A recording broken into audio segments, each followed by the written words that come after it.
Surja Er-Rahman, Mekase, 78 vargje. Bismillahirrahmanirrahim. Me emrin e Allahut, të gjithë mëshirshmit, mëshirë plotit. I gjithë mëshirshmi u a ka mësuar Kuranin robërve të tij. Ka krijuar njeriun dhe i ka mësuar atij të folurit e qartë.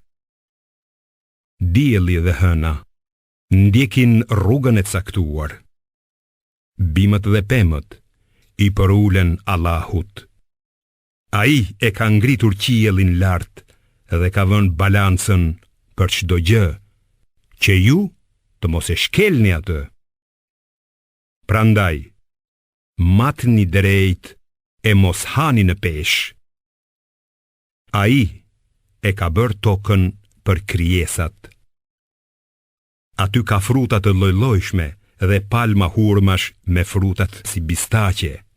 Ka drithëra me gjethe e kërcenj dhe bim me erë të mirë. Pra, cilat dhunti të Zotit tuaj po i mohoni? Ai e krijoi njeriun prej baltës së thatë, ashtu si vorba, ndërsa gjindet i krijoi prej flakës së zjarrit. Pra, cilat dhunti të Zotit tuaj po i mohoni? Ai është Zoti i dy lindjeve dhe i dy perëndimeve. Pra, cilat dhunti të Zotit tuaj po i mohoni? Ai ka lëshuar dy dete që të takohen, por midis tyre ka një pengesë që nuk mund ta kapërcejnë. Pra, cilat dhunti të Zotit tuaj po i mohoni? Prej tyre nxirren margaritar dhe korale. Pra, cilat dhunti të Zotit tuaj po i mohoni? Atij i përkasin edhe anijet që lundrojnë nëpër dete e që lartohen si male. Pra, cilat dhunti të Zotit tuaj po i mohoni? Çdo gjë që është në tokë do të zhduket e do të mbetet vetëm fytyra, qenja e Zotit tënd, plot madhëri dhe nderim. Pra, cilat dhunti të Zotit tuaj po i mohoni? Atij i lutet gjithkush që ndodhet në qiej dhe në tokë, e në çdo kohë. Ai ushtron fuqinë e gjithëmbarshme. Pra, cilat dhunti të Zotit tuaj po i mohoni? O ju dy barrët e tokës, njerëz dhe gjinde, së shpejti do të caktojmë gjykimin tuaj. Pra, cilat dhunti të Zotit tuaj po i mohoni? O gjinde dhe njerëz, nëse keni fuqi të përshkoni kufijt e qiejve dhe të tokës, atëherë përshkojini ato, por nuk do të mund ta bëni këtë, përveç se me një fuqi të madhe nga Allahu. Pra, cilat dhunti të Zotit tuaj po i mohoni?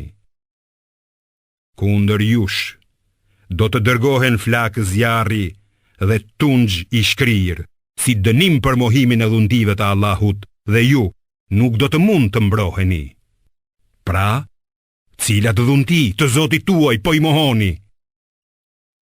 Veç kur të qahet qielli dhe të bëhet i kuq si trëndafili në ditën e kiametit.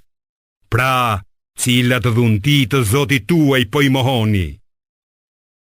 Atë ditë, njerëzit dhe gjindet nuk do të pyeten për gjunahet e tyre. Pra, cilat dhunti të Zotit tuaj po i mohoni? Keqbërësit do të njihen sipas shenjave dhe do të kapen për ballukesh dhe për këmbësh. Pra, cilat dhunti të Zotit tuaj po i mohoni? Ja, ky është xhehenemi, të cilin e mohonin keqbërësit. Ata do të sillen në mes të zjarrit dhe ujë të valuar në kulm. Pra, cilat dhunti të Zotit tuaj po i mohoni? Për ata që i frikësohen paraqitjes para Zotit të vet, do të ketë dy kopshte. Pra, cilat dhunti të Zotit tuaj po i mohoni? Kopshtet do të jenë të mbjell me pemë që bëjnë hije. Pra, cilat dhunti të Zotit tuaj po i mohoni? Në ta do të ketë 2 burime që rrjedhin. Pra cilat dhunti të Zotit tuaj po i mohoni? Dhe prej çdo fruti do të ketë nga 2 lloje. Pra cilat dhunti të Zotit tuaj po i mohoni? Ata do të jenë të mbështetur në shtroje, anash me armaç mëndafshi e frutat e 2 kopshteve do t'i kenë afër sa t'i kapin me dorë. Pra, cilat dhunti të Zotit tuaj po i mohoni? Atje do të ketë virgjëresha sy ulur, të cilat para tyre nuk i kanë prekur as njerëz, as gjinde. Pra cilat dhunti të Zotit tuaj po i mohoni? Ato do të jenë si rubin dhe korale. Pra cilat dhunti të Zotit tuaj po i mohoni? A ka shpërblim tjetër për të mirën, veç të mirës? Pra cilat dhunti të Zotit tuaj po i mohoni? Nën këta 2 kopshte do të ketë edhe 2 kopshte të tjera. Pra cilat dhunti të Zotit tuaj po i mohoni? Ato do të jenë të stolisura me gjelbërim. Pra, cilat dhunti të Zotit tuaj po i mohoni? Aty do të jenë 2 burime që gulfojnë. Pra cilat dhunti të Zotit tuaj po i mohoni? Atje do të ketë fruta, palma, hurmash dhe sheg. Pra cilat dhunti të Zotit tuaj po i mohoni? Në to do të ketë bukuroshe virtytesh të mrekullueshme. Pra cilat dhunti të Zotit tuaj po i mohoni? Atje do të ketë hyri syzeza në përtenda. Pra cilat dhunti të Zotit tuaj po i mohoni? Ato hyri nuk i kanë prekur para tyre as njerëz, as gjinde. Pra cilat dhunti të Zotit tuaj po i mohoni? Ata do të rrinë mbështetur në shtroje të gjelbra e qilima të bukur. Pra cilat dhunti të Zotit tuaj po i mohoni? Qoftë lartësuar emri i Zotit tënd, plot madhëri dhe nderim.